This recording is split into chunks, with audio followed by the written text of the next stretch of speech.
23 avril, 1 Chronique, chapitre 15, chapitre 16, chapitre 17, chapitre 18. David se bâtit des maisons dans la cité de David. Il prépara une place à l'arche de Dieu et dressa pour elle une tente. Alors David dit, l'arche de Dieu ne doit être portée que par les Lévites, car l'Éternel les a choisis pour porter l'arche de Dieu et pour en faire le service à toujours. Et David assembla tout Israël à Jérusalem pour faire monter l'arche de l'Éternel à la place qu'il lui avait préparée. David assembla les fils d'Aaron et les Lévites, des fils de Kehat, Uriel le chef et ses frères, 120, des fils de Merari, Azaja le chef et ses frères, 220, des fils de Gershon, Joël le chef et ses frères, 130, des fils d'Élitsaphan, Shemaéja le chef et ses frères, 200, des fils d'Hébron, Eliel le chef et ses frères, 80, des fils d'Uziel, Aminadab le chef et ses frères, 112. David appela les sacrificateurs Sadok et Abiatar, et les Lévites Uriel, Azaja, Joël, Shemaéja, Eliel et Aminadab. Il leur dit, vous êtes les chefs de famille des Lévites. Sanctifiez-vous, vous et vos frères, et faites monter à la place que je lui ai préparée l'arche de l'Éternel, du Dieu d'Israël. Parce que vous n'y étiez pas la première fois, l'Éternel notre Dieu nous a frappés, car nous ne l'avons pas cherché selon la loi. Les sacrificateurs et les Lévites se sanctifièrent pour faire monter l'arche de l'Éternel du Dieu d'Israël. Les fils des Lévites portèrent l'arche de Dieu sur leurs épaules avec des barres, comme Moïse l'avait ordonné d'après la parole de l'Éternel. Et David dit aux chefs des Lévites de disposer leurs frères, les chantres avec des instruments de musique, des luttes, des harpes et des cymbales, qu'ils devaient faire retentir de sons éclatants en signe de réjouissance. Les Lévites disposèrent Éman, fils de Joël, parmi ses frères, Asaph, fils de Bérekia, et parmi les fils de Merari, leurs frères, Étan, fils de Kushaja. Puis, avec eux, leurs frères du second ordre, Zacharie, Ben, Jaaziel, Shemiramoth, Jéiel, Uni, Eliab, Benaja, Maaséja, Matissia, Eliphélé et Miknesha, et Obed-Édom et Jéiel les portiers. Les chantres Éman, Asaph et Étan avaient des cymbales d'airain pour les faire retentir. Zacharie, Aziel, Shemiramoth, Jéiel, Uni, Eliab, Maaséja et Benaja avaient des luttes sur Alamoth. Et Matithia, Eliphélé, Mikneja, Obed-Édom, Jéiel et Azazia avaient des harpes à 8 cordes pour conduire le chant. Kenania, chef de musique parmi les Lévites, dirigeait la musique car il était habile. Bérekia et Elkana étaient portiers de l'arche. Shebania, Josaphat, Nethanéel, Amazaï, Zacharie, Benaja et Eliezer, les sacrificateurs sonnaient des trompettes devant l'arche de Dieu. Obed-Édom et Jeshija étaient portiers de l'arche. David, les anciens d'Israël et les chefs de milliers se mirent en route pour faire monter l'arche de l'alliance de l'Éternel depuis la maison d'Obed-Édom au milieu des réjouissances. Ce fut avec l'assistance de Dieu que les Lévites portèrent l'arche de l'alliance de l'Éternel et l'on sacrifia 7 taureaux et 7 béliers. David était revêtu d'un manteau de byssus. Il en était de même de tous les Lévites qui portaient l'arche, des chantres, et de Kenania, chef de musique parmi les chantres, et David avait sur lui un éphod de lin. Tout Israël fit monter l'arche de l'alliance de l'Éternel avec des cris de joie, au son des clairons, des trompettes et des cymbales, et en faisant retentir les luttes et les harpes. Comme l'arche de l'alliance de l'Éternel entrait dans la cité de David, Michal, fille de Saül, regardait par la fenêtre et voyant le roi David sauter et danser, elle le méprisa dans son cœur. Chapitre 16.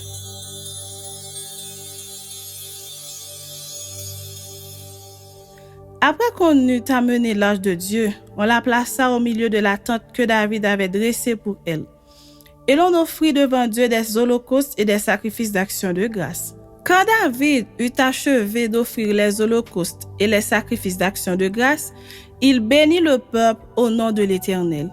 Puis, il distribua à tous ceux d'Israël, hommes et femmes, à chacun un pain, une portion de viande et un gâteau de raisin. Il remit à des Lévites la charge de faire le service devant l'arche de l'Éternel, d'invoquer, de louer, de célébrer l'Éternel, le Dieu d'Israël. C'était Asaph le chef, Zacharie le second après lui, Jéhiel, Shemiramoth, Jéhiel, Matithia, Eliab, Benaja, Obed-Édom et Jéhiel. Ils avaient des instruments de musique, des luttes et des harpes, et Asaph faisait retentir les cymbales. Les sacrificateurs, Benaja et Jacaziel, sonnaient continuellement des trompettes devant l'arche de l'alliance de Dieu. Ce fut en ce jour que David chargea pour la première fois Asaph et ses frères de célébrer les louanges de l'Éternel. Louez l'Éternel, invoquez son nom. Faites connaître parmi les peuples ses faits. Chantez, chantez en son honneur.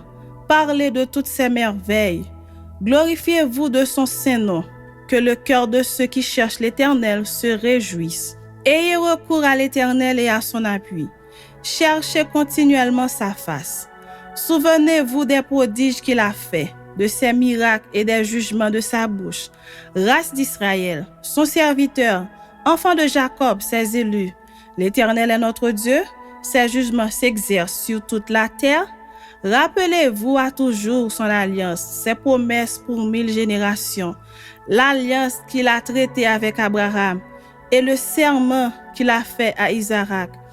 Il l'a érigé pour Jacob en loi, pour Israël en alliance éternelle, disant, « Je te donnerai le pays de Canaan comme l'héritage qui vous est échu. » Ils étaient alors peu nombreux, très peu nombreux, et étrangers dans le pays, et ils allaient d'une nation à l'autre, et d'un royaume vers un autre peuple.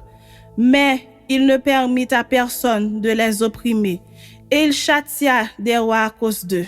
Ne touchez pas à mes poings, et ne faites pas de mal à mes prophètes. Chantez à l'Éternel, vous tous habitants de la terre. Annoncez de jour en jour son salut. Racontez parmi les nations sa gloire, parmi tous les peuples ses merveilles. Car l'Éternel est grand et très digne de louange. Il est redoutable par-dessus tous les dieux, car tous les dieux des peuples sont des idoles, et l'Éternel a fait les cieux. La majesté et la splendeur sont devant sa face. La force et la joie sont dans sa demeure. Famille des peuples, rendez à l'Éternel gloire et honneur. Rendez à l'Éternel gloire pour son nom.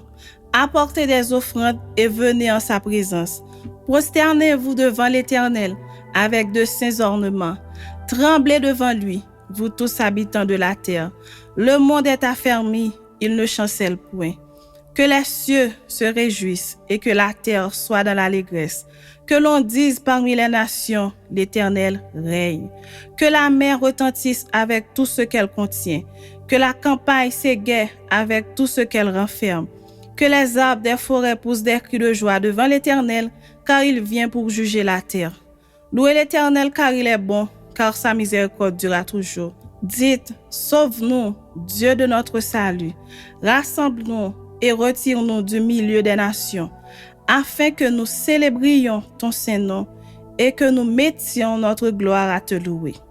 Béni soit l'Éternel, le Dieu d'Israël, d'éternité en éternité, et que tout le peuple dise Amen, louez l'Éternel.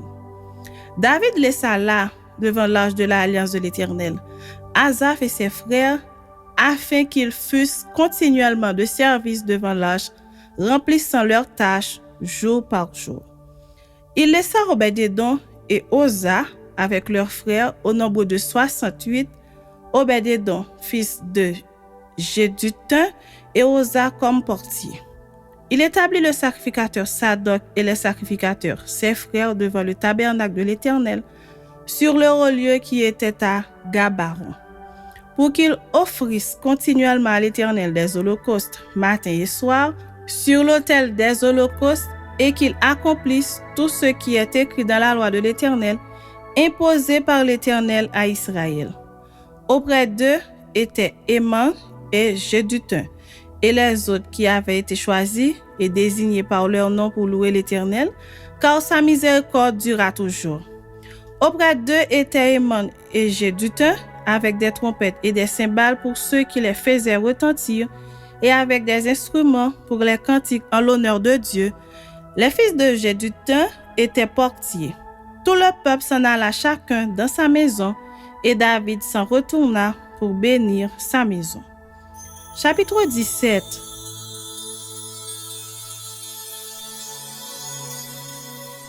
Lorsque David fut établi dans sa maison, il dit à Nathan le prophète, « Voici, j'habite dans une maison de cèdre, et l'arche de l'alliance de l'Éternel est sous une tente. » Nathan répondit à David, « Fais tout ce que tu as dans le cœur, car Dieu est avec toi. » La nuit suivante, la parole de Dieu fut adressée à Nathan. « Va dire à mon serviteur David, ainsi parle l'Éternel, ce ne sera pas toi qui me bâtiras une maison pour que j'en fasse ma demeure. Car je n'étais point habité dans une maison depuis le jour où j'ai fait monter Israël jusqu'à ce jour, mais j'ai été de tente en tente et de demeure en demeure. Partout où j'ai marché avec tout Israël, et je dis un mot à quelqu'un des juges d'Israël à qui j'avais ordonné de paître mon peuple, et je dis, pourquoi ne me bâtissez-vous pas une maison de cèdre? Maintenant tu diras à mon serviteur David, ainsi parle l'Éternel des armées. Je t'ai pris au pâturage derrière les brebis pour que tu fusses chef de mon peuple d'Israël. J'ai été avec toi partout où tu as marché. J'ai exterminé tous tes ennemis devant toi et j'ai rendu ton nom semblable au nom des grands qui sont sur la terre. J'ai donné une demeure à mon peuple d'Israël et je l'ai planté pour qu'il y soit fixé et ne soit plus agité, pour que les méchants ne le détruisent plus comme auparavant. Et comme à l'époque où j'avais établi des juges sur mon peuple d'Israël, j'ai humilié tous tes ennemis, et je t'annonce que l'Éternel te bâtira une maison. Quand tes jours seront accomplis et que tu iras auprès de tes pères, j'élèverai ta postérité après toi, l'un de tes fils, et j'affermirai son règne. Ce sera lui qui me bâtira une maison, et j'affermirai pour toujours son trône. Je serai pour lui un père, et il sera pour moi un fils, et je ne lui retirerai point ma grâce, comme je l'ai retirée à celui qui t'a précédé. Je l'établirai pour toujours dans ma maison et dans mon royaume, et son trône sera pour toujours affermi. » Nathan rapporta à David toutes ces paroles et toute cette vision. Et le roi David alla se présenter devant l'Éternel et dit, « Qui suis-je, Éternel Dieu, et quelle est ma maison pour que tu m'aies fait parvenir où je suis? C'est peu de choses à tes yeux, ô Dieu. Tu parles de la maison de ton serviteur pour les temps à venir, et tu daignes porter les regards sur moi à la manière des hommes, toi qui es élevé, Éternel Dieu. Que pourra te dire encore David sur la gloire accordée à ton serviteur? Tu connais ton serviteur. Ô Éternel, c'est à cause de ton serviteur et selon ton cœur que tu as fait toute cette grande chose pour les lui révéler. Ô Éternel, nul n'est semblable à toi, et il n'y a point d'autre Dieu que toi, d'après tout ce que nous avons entendu de nos oreilles. Est-il sur la terre une seule nation qui soit comme ton peuple d'Israël, que Dieu est venu racheter pour en former son peuple, pour te faire un nom et pour accomplir des miracles et des prodiges, en chassant des nations devant ton peuple que tu as racheté d'Égypte? Tu as établi ton peuple d'Israël pour qu'il fût ton peuple à toujours, et toi, Éternel, tu es devenu son Dieu. Maintenant, ô Éternel, que la parole que tu as prononcée sur ton serviteur et sur sa maison subsiste éternellement et agisse selon ta parole. Qu'elle subsiste afin que ton nom soit à jamais glorifié et que l'on dise, l'Éternel des armées, le Dieu d'Israël, est un Dieu pour Israël, et que la maison de David, ton serviteur, soit affermie devant toi. Car toi-même, ô mon Dieu, tu as révélé à ton serviteur que tu lui bâtirais une maison. C'est pourquoi ton serviteur a osé prier devant toi. Maintenant, ô Éternel, tu es Dieu, et tu as annoncé cette grâce à ton serviteur. Veille donc bénir la maison de ton serviteur, afin qu'elle subsiste à toujours devant toi, car ce que tu bénis, ô Éternel, est béni pour l'éternité. Chapitre 18.